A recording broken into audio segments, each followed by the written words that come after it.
जीव गेला तरी बेहतर पप्पा, ज्या आत्मविश्वासानं तुम्ही मला घराच्या बाहेर पाठवता पप्पा, त्याच आत्मविश्वासानं मी घरी परत येईन पप्पा.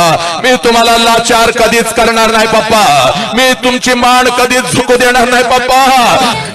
तुझ्यासाठी नागडा राहिलेला, तुझ्यासाठी उघडा राहिलेला, आयुष्यभर फक्त आणि फक्त तुझाच विचार करणारा हा तुझा बाप आहे पोरी, हा तुझा बाप आहे पोरी. आणि धन्यवाद सर की आम्हाला आमचे आई बाप कळवले.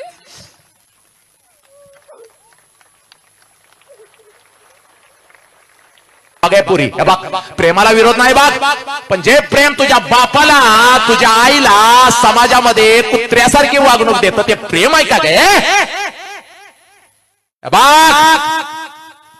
पोरे जायचंय तर नक्की जा, एकच मिनिट तुझ्या आयुष्यातला घेतो बघ, जायचंय तर नक्की जा.